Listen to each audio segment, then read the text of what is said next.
Hello అండి, అందరికీ నమస్కారం. Welcome back to food is life. స్వీట్స్లో రవ్వ లడ్డు అంటే ఎంతమందికి ఇష్టం ఉండదు చెప్పండి. అలాంటి రవ్వ లడ్డూని బిగినర్స్ కూడా చాలా ఈజీగా ప్రిపేర్ చేసుకునేటట్టు నేను చిన్న చిన్న టిప్స్తో రవ్వ లడ్డూని ఎలా ప్రిపేర్ చేసుకోవాలి, టేస్టీగా అండ్ అలాగే ఈజీగా అనేది ఇప్పుడు ఈ వీడియోలో చెప్పబోతున్నాను. మనం పండుగలు వచ్చినా ఫంక్షన్స్ వచ్చినా ఏదైనా కానీ మనం ఈ రవ్వ లడ్డూని చాలా ఈజీగా ప్రిపేర్ చేసుకోవచ్చు. ప్రాసెస్లోకి అయితే వెళ్ళిపోదాం. ముందుగా ఒక బౌల్లోకి 1 కప్పు బొంబాయి రవ్వని అయితే తీసుకుంటున్నాము. బొంబాయి రవ్వని ఏ కప్పుతో అయితే తీసుకున్నామో అదే కప్పుతో 1/2 కప్పు వరకు పచ్చి కొబ్బరి తురుముని వేసుకోవాలి. పచ్చి కొబ్బరి తురుమునే వేసుకోవాలి. ఎండు కొబ్బరి తురుముని వేసుకుంటే అంత టేస్ట్ రాదు. సో ఈ రెండు కూడా బాగా కలుపుకొని కనీసం ఒక అరగంట సేపు అయినా మనం పక్కన నానబెట్టుకోవాలి. ఇది పక్కన పెట్టేసుకుని స్టవ్ పైన ఒక కడాయిని పెట్టుకుని అందులో 3 నుంచి 4 స్పూన్లు గీని వేసుకోవాలి. ఇప్పుడు దీనిలో మనం డ్రై ఫ్రూట్స్ అయితే ఫ్రై చేసుకోబోతున్నాము.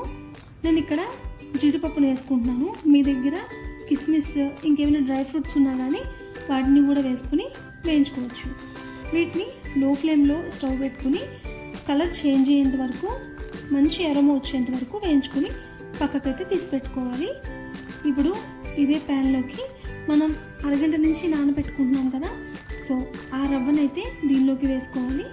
వేసేసుకుని కలర్ చేంజ్ అయ్యేంత వరకు బొంబాయి రవ్వని లో flame to medium flame adjust చేసుకుంటూ రవ్వని బాగా వేయించుకోవాలి.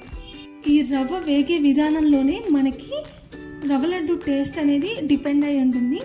త్వరగా అయిపోవాలి అని చెప్పి హై ఫ్లేమ్లో పెట్టేసి ఫాస్ట్గా అయితే వేయించేసే కానీ లో flame to medium flame adjust చేసుకుంటూ కలర్ మంచిగా చేంజ్ అయ్యి మంచి అరోమా వచ్చేంత వరకు వేయించుకోవాలి. ఇక్కడ చూస్తున్నారు కదా, మనకి రవ్వ అనేది ఈ కలర్లోకి చేంజ్ అయ్యి మంచి అరోమా వచ్చేంత వరకు కంపల్సరీ వేయించుకోవాలి. ఇలా వేయించుకున్న రవ్వనైతే మనం పక్కకు తీసేసి పెట్టుకోవాలన్నమాట.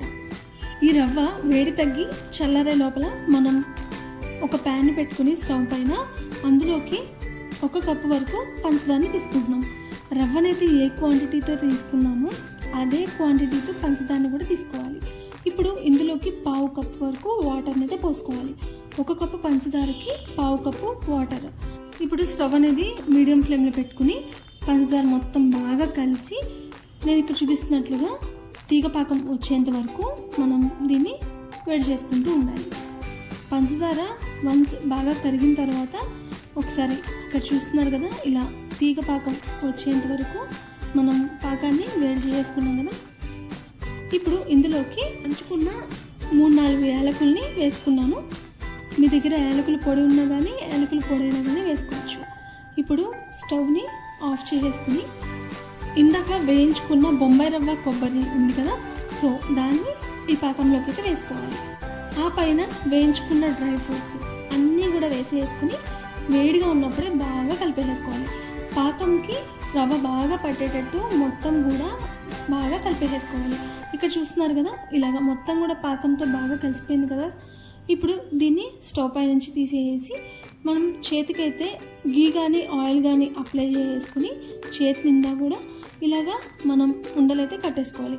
వేడిగా ఉన్నప్పుడే ఉండలైతే కట్టుకోండి, లేదు అంటే మనకి ఉండలు అవ్వవు. ఒకవేళ మీకు చల్లారిపోయి ఉండ అవ్వట్లేదు అనుకుంటే కొంచెం గోరువెచ్చని పాలు కానీ నెయ్యి కానీ వేసేసుకోండి. అప్పుడు ఉండలు బాగా కడతాయి అన్నమాట. గుర్తుంచుకోండి, రవ్వ అనేది వేడిగా ఉన్నప్పుడే మనం ఉండలైతే కట్టుకోవాలి. అప్పుడే మంచి రవ్వ లడ్డు షేప్ అయితే వస్తుంది. సో నా స్టైల్లో రవ్వ లడ్డు ఈజీగా ఎలా ప్రిపేర్ చేసుకోవాలని ఇప్పుడు మీకు చెప్పేశాను.